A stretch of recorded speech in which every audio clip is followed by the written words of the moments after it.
this evening.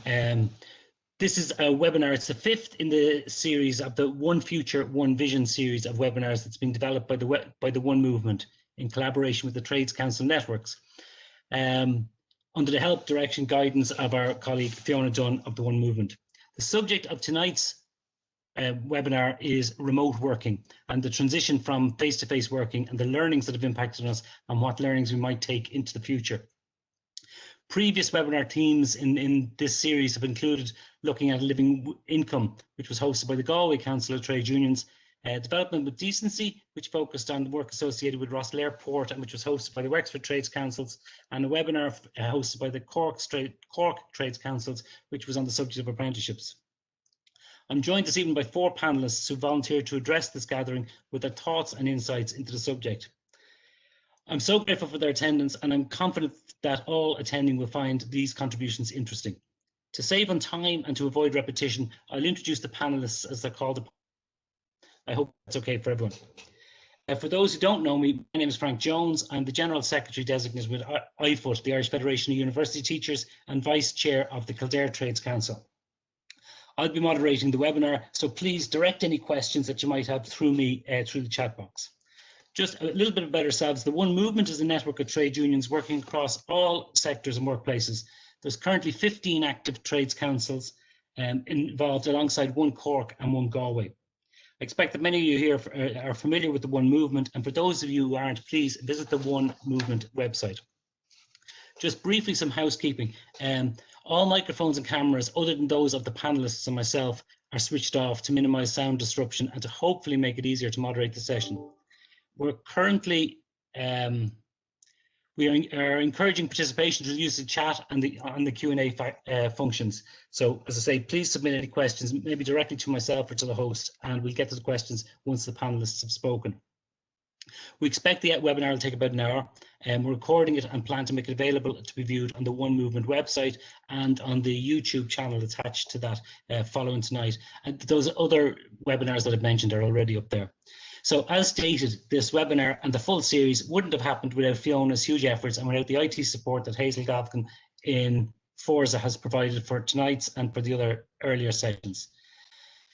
With four speakers, each will address different aspects of how they and those that they teach, learn and work alongside have had to change as a result of the very necessary restrictive measures that were introduced in the effort to address COVID-19.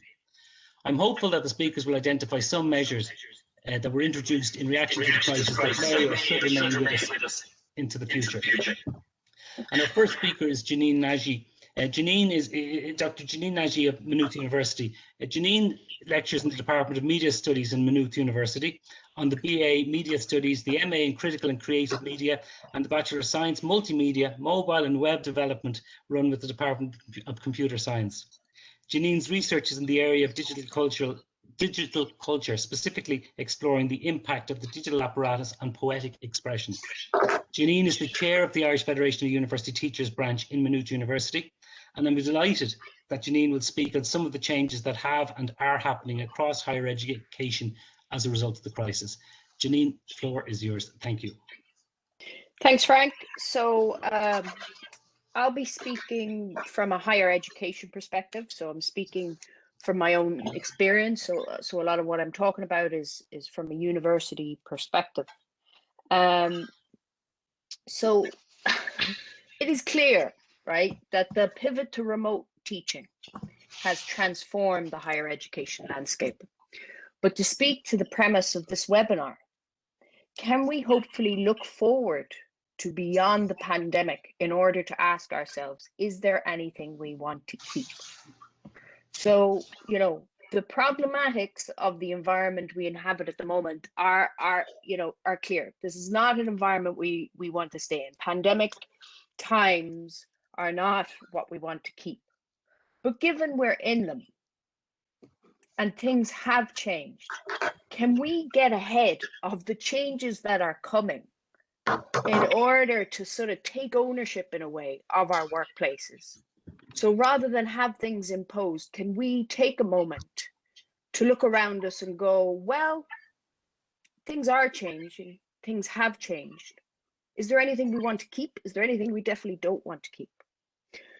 So to start on this theme, I thought back to pre-COVID times, and I tried to think about the challenges that faced universities pre-COVID.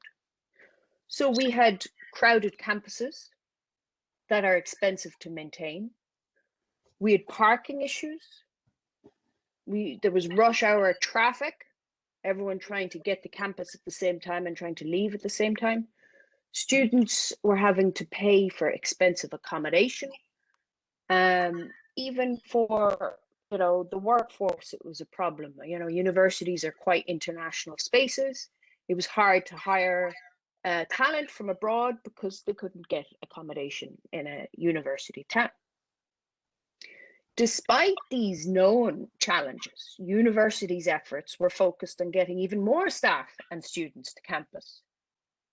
But now it has become clear that universities are not a place, they are a community, a network of students, administrators, professors, tutors, lecturers, technicians, and a whole range of support staff. I remember a university librarian telling me once that although people might say they don't go to the university library building, in fact, every time someone looks up the library website to search for an article or an online resource, they are in fact visiting the library. So I suggest that there is greater recognition now that the digital spaces are real spaces. And if that is the case, is it worth asking ourselves, what do we want our digital workplace to look like? And how do we want it to work? The way we've used digital tools up till now, up to the pandemic, has been as an add-on to our on-campus activities. And they've been very rooted in linear timetables, and analog habits. So I mean analog as in the opposite of digital, as in if you think of an analog watch or a digital watch.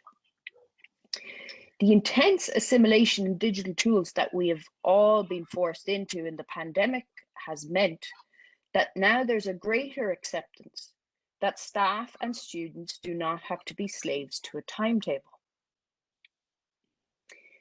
I asked Academic Twitter earlier today, is there anything from remote online learning that they would like to keep when the pandemic is over, when they return to campus?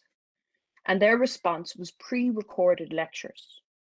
For many topics, they said that providing a video intro in advance of seminars, for example, along with a specific task for students to complete independently, has been a really good structure. It is interesting to note that the move to online learning has actually prompted lecturers to develop more of a capacity for students to engage in independent learning. We are suddenly using our online platforms in a much more interactive way. Can I just ask everyone to make sure that their mics are muted, because I'm hearing myself back, which is, you'd think I'd have gotten used to it by now, but so if everyone could just make sure they're muted and I'm not muted. So we're suddenly using our online learning platforms in a much more interactive way, as opposed to a linear add-on in our in-class activities. So I'll explain that in a minute. Online learning platforms are digital systems that lecturers can use to post messages to students or PowerPoint slides from a lecture, and students can submit assignments there too, and much more. So we've had these for many years. Maynooth University, for example, uses Moodle. UCD uses Brightspace. There's many different types out there. But they have become a lifeline for universities during the pandemic. And it turns out that many of us, not all, were not taking full advantage of the potential of these platforms. Now, online learning platforms are being used as independently learning resources for students that incorporates open education resources and opportunities for peer engagement in forums. Students with disabilities can also be catered for, as recordings of lectures can be posted online with transcription. So the software will put the transcription on for you, for students to rewatch afterwards or even before the class to help with comprehension. As the move to remote teaching began in 2020, I noticed on Twitter, as you can see, I use Twitter as my main research resource. I noticed on Twitter lots of university students asking why it was that the lecturers were giving them more work. They kept saying, it's a pandemic, why are they giving us more work? And I couldn't understand why, because I knew that we were giving them less work. But it turns out that, in fact, for the first time, students were doing all of it. In the online space, they were more accountable to completing their learning tasks. It's very hard in a large lecture theatre with 60 to 100 students to know whether individual students are completing the in-class exercise, but it is much easier to track that online. There is also more acceptance now that staff can schedule their own working hours to suit them. A lecturer can attend a conference virtually in Spain without having to cancel a week of classes. This is all, however, with the proviso that our digital infrastructures are in need of considerable investment. The lack of investment in higher education means that many large organization digital infrastructures are outdated and not capable of supporting the intense demands that remote teaching requires. When all our students do go online to access Moodle or look up their marks, our cloud-based systems unfortunately crash. So is there a way that universities might reduce their expenditure in on-campus buildings and instead invest in better digital systems? Can we provide students with good quality laptops to work remotely rather than maintaining on-campus computer labs? How do we do this and maintain our sense of community? Rather than expecting all staff and students to come to campus every day, can we have less visits to campus, but make sure that the time spent on campus is of a higher quality? So in the interests of promoting discussion in this webinar, after you've heard all the speakers, I leave it there with more questions than I answered. Thanks, Frank. Well, thank you, Janine. Yeah, and I've got to say there's a lot there to consider, and I'm sure a lot of what you said will resonate with a lot here attending this evening. I'm particularly drawn what you said about the digital workspace and what we want to keep in our workspace into the future, and what we want to drop to. Not all of us are as familiar with all of the platforms and all the technologies we'd like to be, but we do see a place for it. And listen, thank you very much. I really do appreciate that. Our second panellist to address this evening's gathering is Yvonne Farrell of the Irish Second Level Students' Union, the ISSU. Yvonne is currently International Officer with the ISSU and a sixth-year student here in Kildare. She's represented the Kildare in the Youth Assembly on Climate Change and has spoken to the EU Parliament in her capacity as the ISSU officer. Yvonne's contribution will naturally be from the perspective of a second level student as they complete and move on from second level into the next phase of the world, which has been, as we know, heavily impacted by COVID-19. Thanks, Yvonne. I want to go ahead. I'll mute myself.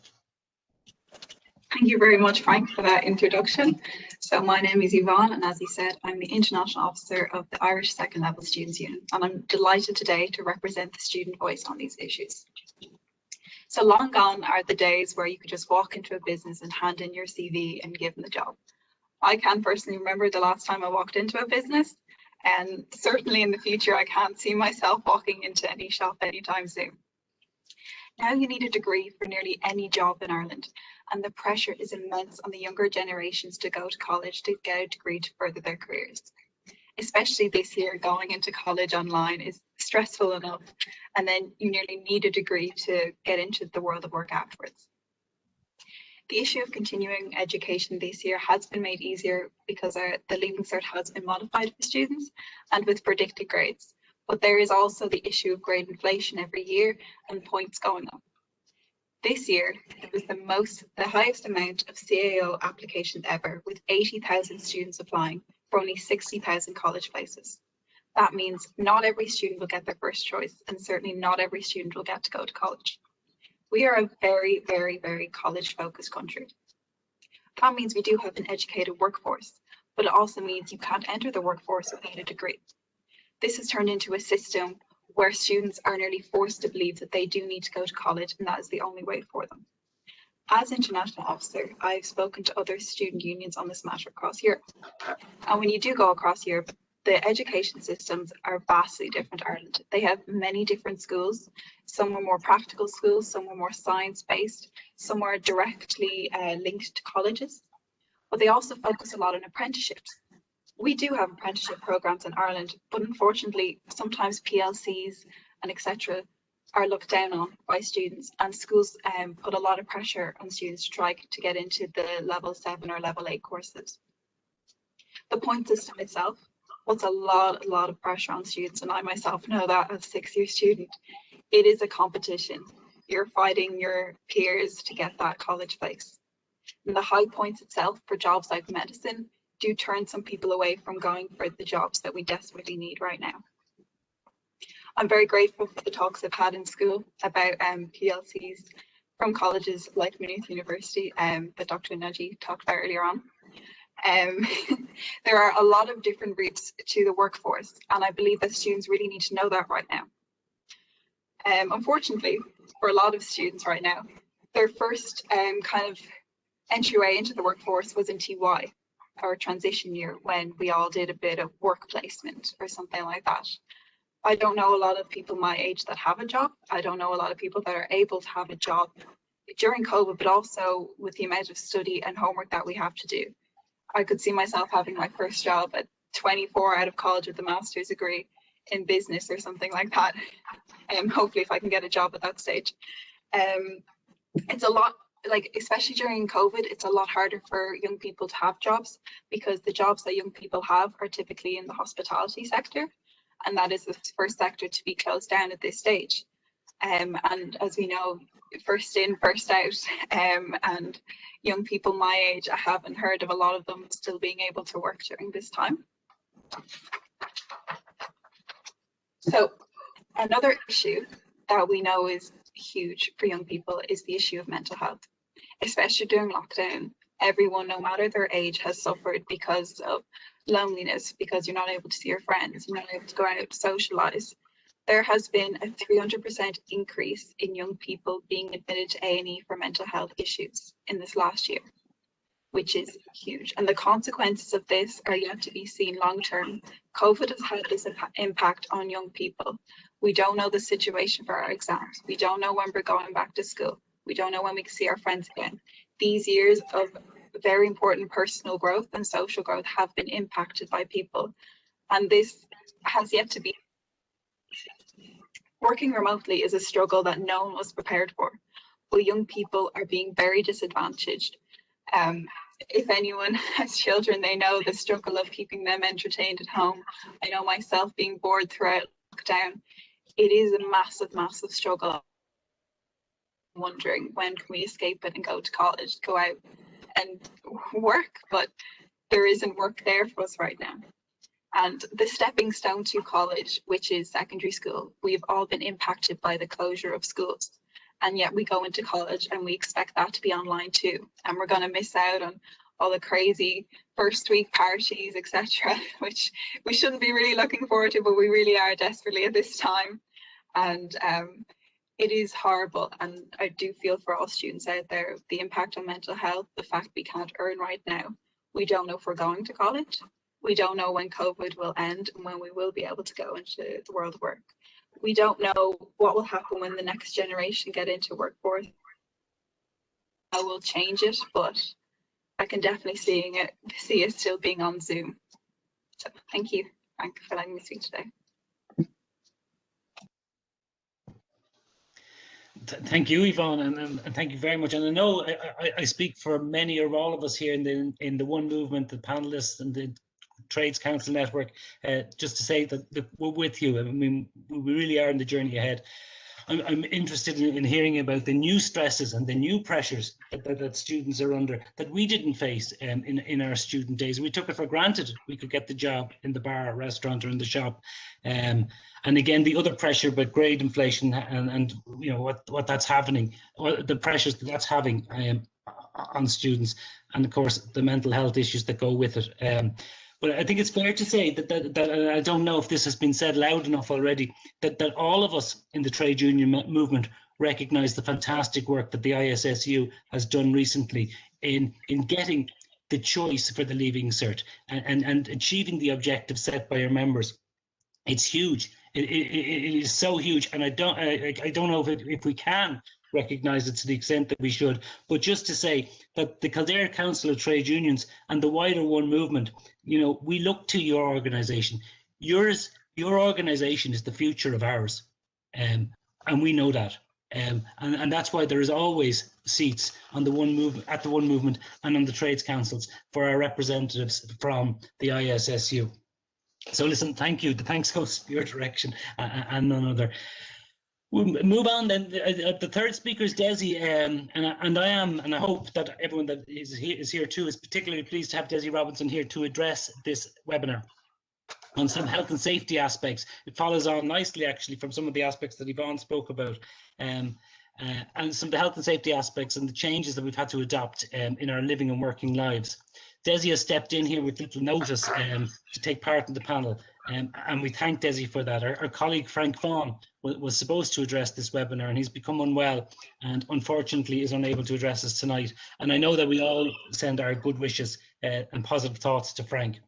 Desi is a full-time Forza official, and he's a member of the European Occupational Safety and Health Advisory Committee, a position on which he represents the Irish Congress of Trade Unions on that group. He's a former member of the Health and Safety Authority, the HSA of Ireland, also as an ICTU nominee. Desi will advise us of some of the health and safety concerns attached to remote working and learning, and will point us towards where some of the solutions might lie. Desi, yours is the floor.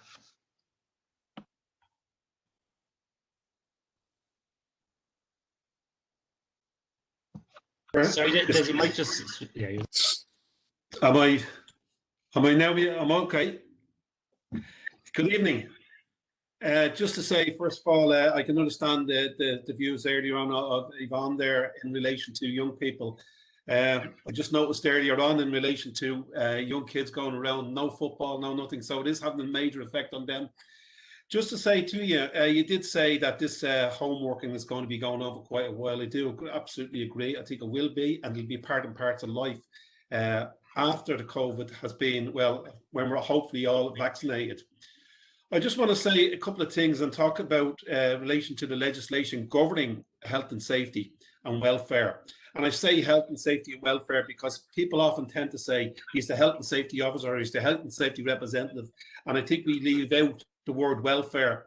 And the welfare is the psychological welfare of people at work and now at home. And just to say to you, the requirement on the legislation governing health and safety that exists in Ireland at the moment is Safety, Health and Welfare at Work Act 2005. And it's very, very clear in that legislation that the responsibility lies with the employer to ensure a safe place of work and a safe system of work. As you're working from home, the home has to be treated exactly the same. And the legislation governing the desk screen equipment regulations is what we call them in Ireland, but if you look at the legislation itself, the European legislation, it's the visual display unit. So you can see any of this legislation. If you look at the Safety, Health and Welfare at Work Act and look at the general applications regulations, you will see these if you want to read a little bit more about them. But it's very, very clear. The legislation requires the employer to provide you with a safe place of work, safe system of work. And I said that includes the whole home working equipment, the screen, table, chair, everything. Some of the most common injuries now that are existing with people working from home, and even prior to work from home, people who that would have been, you know, as part and parcel of working, some expected to work at home, would be, you know, ergonomic injuries such as musculoskeletal disorders. And that's all the upper limb disorders, you know, stiff neck, hand movements, all of that type of stuff. In order to prevent that, it is important that the place in which you work, it's not good enough to be sitting. And I know quite a few you are sitting in your kitchen on a kitchen chair with a cushion, you know, popping you up on the chair. That's going to cause you problems eventually. So you need to ensure that you have a proper chair. And I know that's difficult because some employers are very, very willing to provide that. I know my own employer at the very, very start, I was using a kitchen chair, and I soon found it very difficult when I realized I was here for a longer period of time than I anticipated.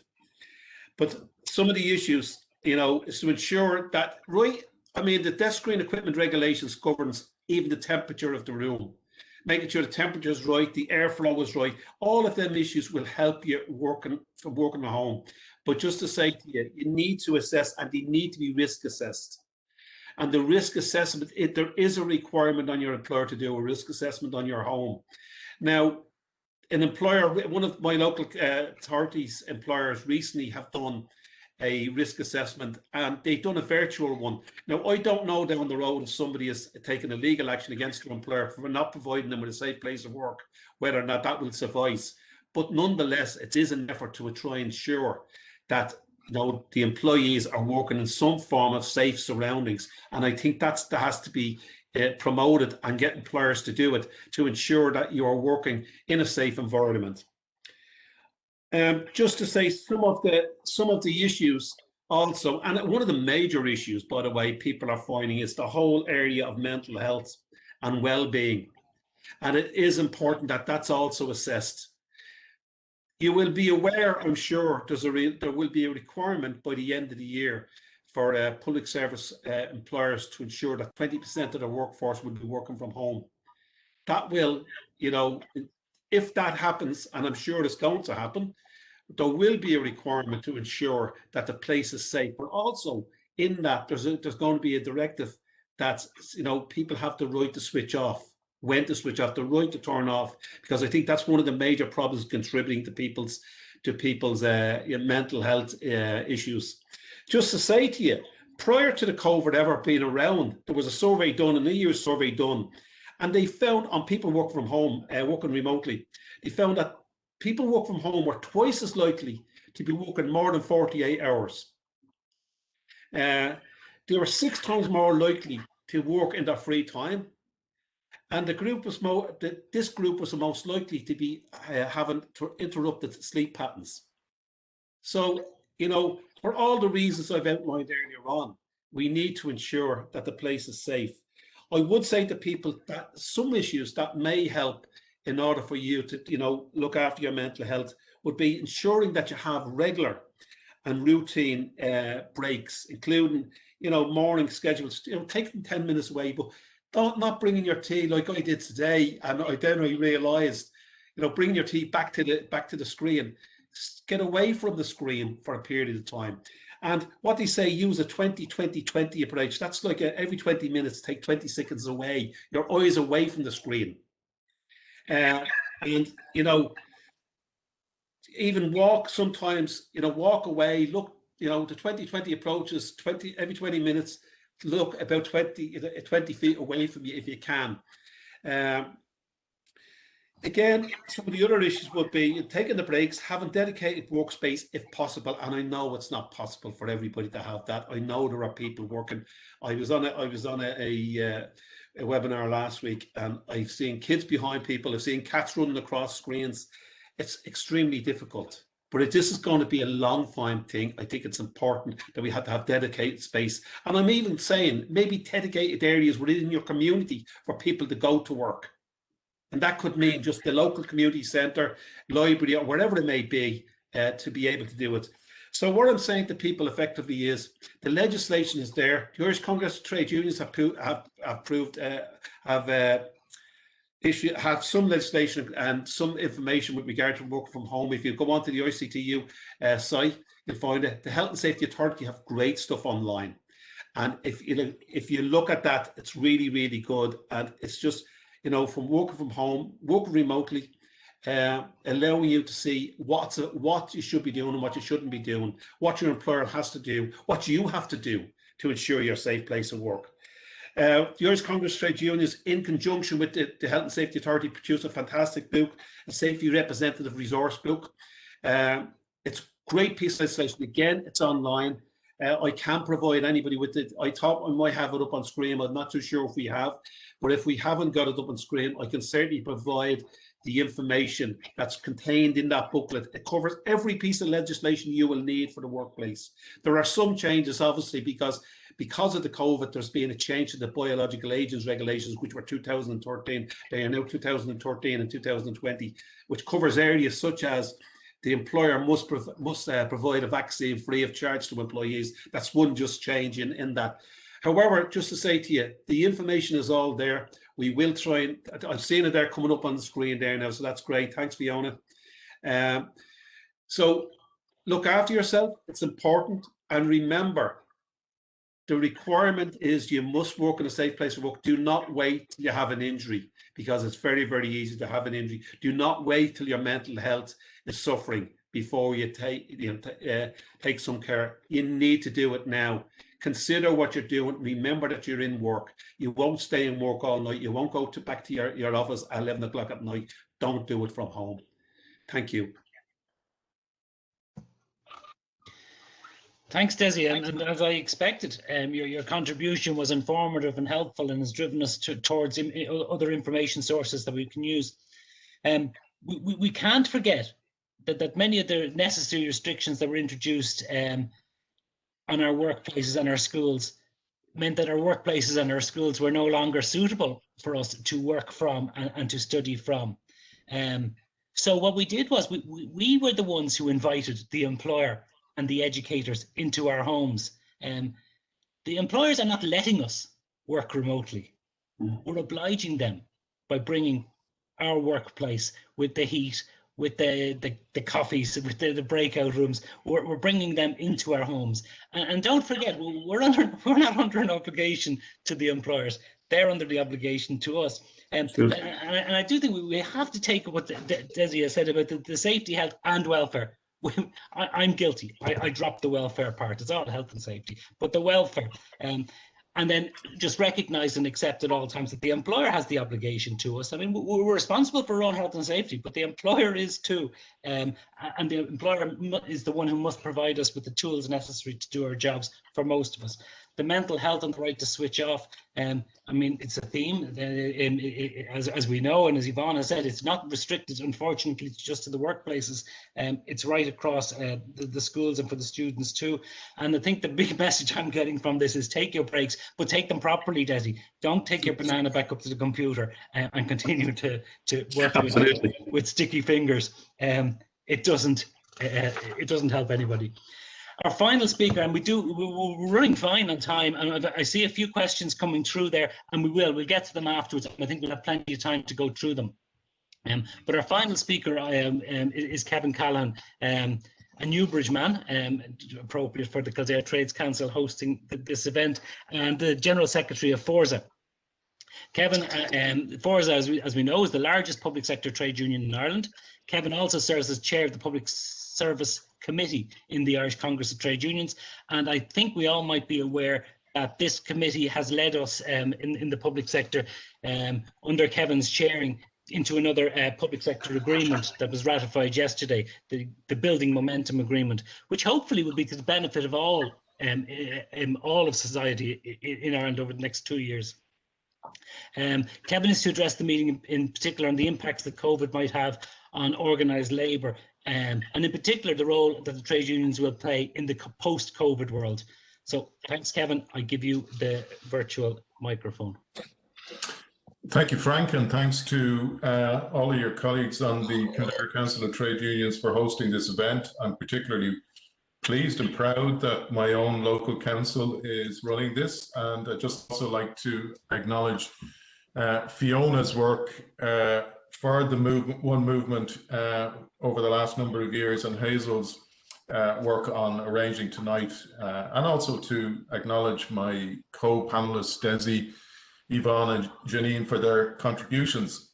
What I'd like to try and do in the short few minutes I have is to try and set out why the trade union movement is more relevant than ever, and why we're entering a really exciting period where, once again, the trade union movement, I think, is going to be in the vanguard of fighting for what kind of future we have. And let's just talk about the remote working idea that we've been pondering. I can tell you, because I have it at first hand, that there are other forces in this country who are very concerned about the development of remote working and who are questioning whether or not remote working spells the end of our model, our economic model based on foreign direct investment. Because think about it for a minute. You know, the idea is if you can work remotely in Ireland, you can work remotely anywhere on the globe. And in terms of how this country has operated, trying to entice foreign direct investment, generally speaking, well-paid jobs contributing to the exchequer, that is now under question. And I think that means that we have to build a fresh proposition. And I think that proposition has at least two elements to it. The first is, I think when we talk about remote working, we really are talking about an option to work remotely or a blended approach. All of the surveys that have been commissioned, including actually one by our own union, show that there's a very strong preference among workers for remote working to be a mix of office or workplace based and remote working. It's not just simply a matter of remote working 100%. But equally, I think if we think about it and we think about our country, we need to prepare a new offering.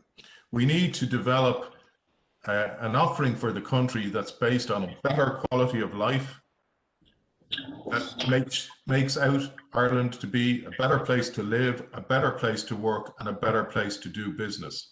And I think that means a number of other things come on the table. Firstly, the pandemic shows, and I think this is widely acknowledged now, that there is a need for a bigger role for the state. The deficits in our public services are exposed very starkly by the pandemic. Despite the huge work of our public servants, and particularly those in the health service, the fact of the matter is that we have incredible systemic deficits in our health and caring system. We need, once and for all, a universal health system. We clearly have deficits, for example, in our childcare system, in our housing system, in our higher education system, just to name some. So we need, I think, a new role for the state, which would question whether or not things that have been outsourced to the private sector should continue to be outsourced, or whether we should have a program of remunicipalization, taking things back into public control. That's the first thing. Secondly, I think we need a future that works for workers. Of course, remote working is part of that, but also we need a conversation about a 4-day week. The trade union movement won the weekend. It won the 5-day week. It won the 8-hour day. But that's, 100 years or more ago. Why wouldn't we now aspire to a 4-day week? We need systems, agreed systems of flexible working. We need to respond to the challenges of automation. The digitalization agenda is very much part of what the EU and the wider global response is to the pandemic. I think we have to make sure that that works for workers and not against workers. Somebody has mentioned the right to disconnect. Actually, I think the intention is that the Workplace Relations Commission will introduce a code of conduct on the right to disconnect shortly. And indeed, I think the intention of the government is to legislate for remote working before the year is out, including, I think, possibly to have a tax incentive package in the budget. But we have to make sure that those kind of changes are going to work for workers rather than simply be on behalf of business. And of course, this is all connected, I think, as Janine said, to the low carbon transition. The prospect of remote working and the prospect of regional hubs providing an opportunity for people to work in local communities, in rural areas, to reduce traffic emissions and to promote environmental concerns is a very real one. So how do we achieve this? Well, I believe the trade union, and I've said this for quite some time, needs to reconnect with citizens and communities. And I think we're ideally placed to do this now. But to do so, we're going to need a stronger trade union movement. And I think, you know, some of the audience may not be aware of this, but it's now 10 years since the trade union movement had received a report it had commissioned on its future. The sad part is that we haven't really acted on it. Among other things, that said, we need fewer unions, but stronger unions, and we need to pool resources. I think we have to work much more together within the trade union movement to achieve our strategic objectives. And I think part of that is developing local trade union centres and trades councils like Kildare, but also around the country, because we have to win the hearts and minds of the people in our communities for the ideas that we have. I think part of that also it should involve consideration of a new media platform to promote, you know, progressive ideas rather than just rely on the traditional ones. And we need stronger trade union rights. So a lot of people talk about collective bargaining. I'm not sure that people fully understand it, but in this country we don't have the so-called right to collective bargaining. We certainly don't have it if the employers decide that they're not going to participate in that. We have now a new proposed draft directive at EU level, which, if it was to pass, would overnight mean that it would have to be transposed into Irish law, that there be the right to collective bargaining. What does that mean? Well, it means that instead of your pay being just set by the employer and you as an individual, you can organize in a group to negotiate with the employer. Why is that important? Because all of the evidence shows that where that happens, we get better wages, we get better conditions, and we get better workplaces. It's as simple as that. And that's a truism wherever you go in the world. That's why trade unions existed in the first place. We have to be prepared also to venture into areas where unions haven't been present, in the new sectors of the economy, including new technology. And even if that means investing in those areas to try and organize the workers and win them over. My view is we have to make sure that there's room for everyone within the trade union movement. And that's why it is so gratifying to see Yvonne on this event, and indeed her other colleagues participating in trades councils around the country, because you're so right, Frank, they are the future. And if there was any doubt about it, why the trade unions are now as relevant as they ever were, I think even in the last few minutes, I've outlined a number of areas where there's a huge amount to play for, a huge amount to fight for. And if we don't, others will decide the future for us, and we simply shouldn't allow that to happen. Thank you. Well, and thank you, Kevin. There's certainly a lot there, a lot to be positive about and a lot to be concerned about too. But we'll concentrate on the positive aspects. You know, as I just see, like, as the environment goes through changes, the challenges for workers and their families don't. They remain constant. And we need, as Kevin has said, to be working closely together, to be reconnecting, and that the end is not a sort of a binary solution. It's not just remote working or working in the office. Yeah, the solution is more blended.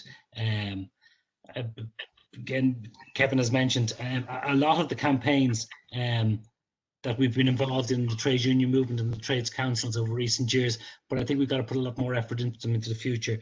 To make the positives work for the workers. Well, look, that's the speakers. We have plenty of time left, and I have a lot, well, not a lot, I have several questions that have come in there in the chat, and I might just go with them from the very start. I'll just take the very first. That would be one way of doing things. And I'm just trying to see here, sorry. Okay.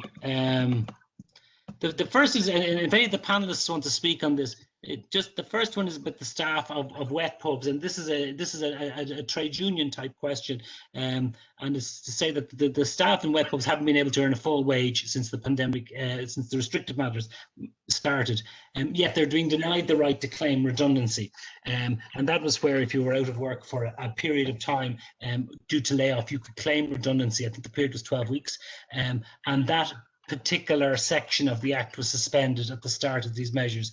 And this question, the attendee who's asking the question just wants to know what the thoughts are of the panel on this. I don't know, Kevin, if you want to answer what the thoughts are. I mean, I'm willing to give a view on the thoughts of it as a trade union official as well. But Kevin, do you want to? Well, I mean, it's just to kind of reassure the questioner that this is something that the Congress has been actively pursuing, particularly through the Congress Secretariat. And I myself was present at a meeting with government on the Friday before last, where this issue came up. We had a meeting with the Taoiseach, the Taoiseach, and other members of the government. And the intention at the time was understandable, but nobody expected the lockdowns to continue in the fashion that they have. So we've been pressing for this to be removed again, that we get back into a situation where people can claim redundancy. The response we got on the day was that this is being further examined and the legal issues involved are being explored. But that, just to reassure that it's very much on the trade union agenda. From the Congress perspective on this. The next question is one, maybe I'll direct this towards yourself, Janine, if you don't mind, and it's from our colleague Michael Wall in Wexford. How do the panel think the issue of the gap between those with access to technology and those without can be addressed? Those with good access or poor quality housing are currently very disadvantaged and isolated. Yeah. It's a huge issue because the pandemic has really just increased existing inequalities. And so, you know, it's a real issue I see with my students. When we first moved to remote teaching, I said, not all our students have laptops. And that was met with disbelief by a lot of people. They didn't believe that was the case. A lot of students just have a phone. So I have students trying to phone in and engage in online teaching using a mobile phone. There's other students, there's even one lecturer who I know of who has to drive to a local coffee house to sit outside in his car to connect to Wi-Fi. So, like, really, Ireland, I don't understand why we have such issues with broadband when we are such a small country. And that's sort of what I was talking about earlier, is that sometimes digital solutions are seen as cost-saving exercises, and they can be, but only after an initial investment in the systems. And the thing with digital systems is they need reinvestment, otherwise you have security issues. So that's not an answer for the question. I don't know what the solution is, but I think it's a huge problem that needs to be addressed. That there's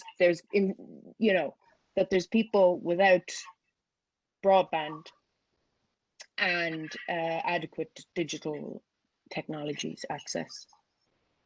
I think that's a fine answer, Janine, in as much as the question can be answered from Michael.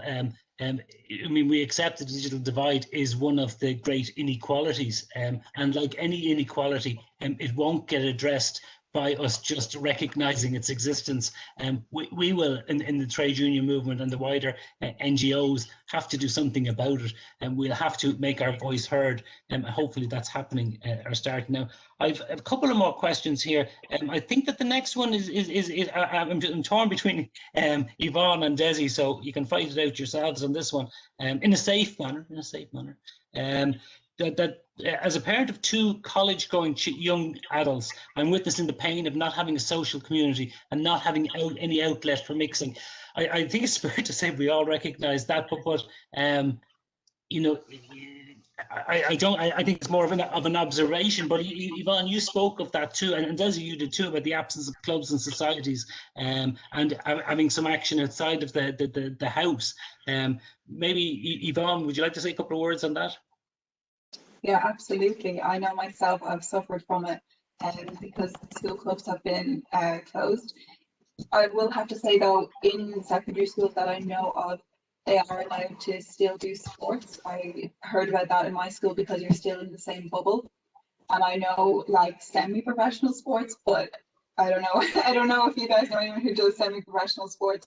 It is an outlet for people, and we all know that you need to exercise every day to keep your mental health good, and it is an absolute shame that we can't go out and exercise. But is it all about protecting our families at the moment? What I will say though is, as we've mentioned, technology has come a long way, and there is so many ways to keep in touch now. I know my family are doing Zoom calls and Zoom quizzes every week, and it does really brighten someone's day, especially if you know someone living alone. You can't go next door anymore to have a cup of tea, but you can call them, and please do call them, and always reach out to people that are being more quiet than usual, because you don't know what someone is going through during these times, because we don't see the impacts on mental health face to face anymore. So please reach out if you do need. There's always, if you text 50808, there's always a helpline there for anyone who needs it. Well, I think that's wonderful advice, Yvonne, and it's not just restricted to those in education. That's for all of us. Desi, sorry, I jumped in before you. Yeah, just listen. I absolutely agree here and understand the issues here, because I mean, I'm noticing in here in my local area, I'm involved in the football club. I used to train kids up until last year, and I'm chair of the club, and I'm seeing them kids that are not allowed to congregate in 10s or 15s, hanging around in 10s and 15s around corners, going up and down on motorized scooters and things like that. And I'm saying to myself, we're going to suffer, because people underestimate the need for the social interaction between kids and the importance of whether it's belly dancing or soccer or Gaelic or wherever it is. I think that when I thought, at least when the government were talking about opening schools, that they may have considered as a part of the undoing the restrictions, that he would allow kids to come back together in very, very small groups. And we have, and I spoke to my own management team tonight regarding, you know, would they be available, and they'd be available to do it. And I think the worth of that is underestimated, and people should realise that the sooner the better they bring kids back to allow them to train in the various different sports and congregate together, particularly those outdoor sports. I don't believe there's the necessary dangers associated when you're delivering them sports outside and in controlled environments, using, because we at the very, very start put all the procedures in place to ensure safe training for the kids. So I think the government need to realise the importance of this element, the restrictions, and reducing the restrictions on the whole area of training and sports. Very good, Desi. Very good, and very relevant too. And I think the concerns we all share, and what you're saying, you see at the street corners. Yeah, we all see it too, and unfortunately, we don't see it in the GAA clubs. We can't go in there at the moment. There's a few more questions. I'll just brief. I'll tell us when. Maybe this is actually the direction of rotation is working here. Maybe this is appropriate for yourself, Kevin. What's the concern in relation to the monitoring of employees working remotely? What concerns have ICTU had on this, and has there been any agreement with ICTU on monitoring remote workers? No, there's been no agreement with ICTU, or not to my knowledge with any other affiliates, but I suppose this is the kind of territory that could emerge unless we take a strong stand. So what will be very interesting to see is what kind of draft legislation emerges around the right to seek remote working, and then what protections are contained within that. And I think that is going to be a conversation that the Congress is going to have to insist on over the coming months. Yeah, very good. I haven't heard of it either. I just have time for maybe one more question, and before we just go to the conclusion and just try and sum up. And there's one here about again, it's risk assessments and the liability of the employers if you have an accident at home and a risk assessment hasn't been conducted. Well, I mean, I'll put that directly to you, Desi. But my understanding is the responsibility is, while it's with the employer, we're all responsible too for our own health and safety, and to do everything we can do to avoid risks. But the particular question, I'll just read it as it is then. If a risk assessment is not carried out by your employer, are they liable if you have an accident, for example, trip over a cable or develop a back injury due to poor seating, etc.? Well, the Safety, Health and Welfare Work Act is very, very clear. It states that the employer must provide, as far as is reasonably practical, a safe place of work, safe system of work. And the only way they can do that is to assess that workplace, be it your home or be it the actual workplace. So could I say they're liable? As far the test will be, as far did they do everything that was as far as reasonably practical. If they haven't done a risk assessment, I would say they would have great difficulty in the court. But again, I'm not a solicitor, but I would bet they would lose if someone has an accident at home. I'd be of the opinion that they would have great difficulty defending that. Thanks, Desi. And I just see there's a few other questions here. What I might do is, because I have to stick to the hour, I might do is I'll share them with Fiona after this, and we will put. Sorry, go ahead. Can I just say one thing? I just saw one comment coming in there about higher education is more than the academic. It's time for personal growth, and I just wanted to agree with that person. I don't want to talk myself out of a job, but when I remember when I was at university, you know, it's the social life around the learning that you develop as an individual, and there's a generation who are not experiencing that and who are sitting in a room in their parents' house instead of going out and renting a room and cooking a pot of noodles on a bad stove, you know. But those are important parts of personal growth. And you know, they've been lost at the moment for students. Yeah. I just see, and I'm sorry, I mean, because this particular platform, I've been concentrating on the questions from the top end, and I didn't see the questions coming in underneath, and there's a fair few more than I thought. About mental health, and again, I don't need to direct that to Desi. I mean, because I know that we should be doing everything that we can do to avoid any potential mental health damage. But how can we deal with it? Other than avoiding, I'm not so sure. We need to re-socialize and reintegrate. There's one about the entertainment industry. Sorry, just a point to highlight: those in the entertainment industry have been hit massively and have been out of work since March of last year, and that there's work currently going on with SIP2 in unionising these workers. I've been made aware of that campaign, and again, the trade union movement didn't stop with COVID. There's a couple of other messages there, but just maybe to try and conclude, I mean, this has been a one movement webinar hosted only by the Kildare Trades Council. The one movement and all of the great work undertaken by isn't possible without the vision and effort of Fiona Dunn, and she's the one coordinator. And as we say in Kildare, she's some woman for one woman, and she is the one woman behind this. I also need to thank Hazel in Forza for the IT support that has allowed this to happen, and the other webinars. And I really want to thank anyone who's contributed the points of the questions, which I will go through, and we'll put something up on the link with Fiona. I'll work with Fiona on that over the next couple of days.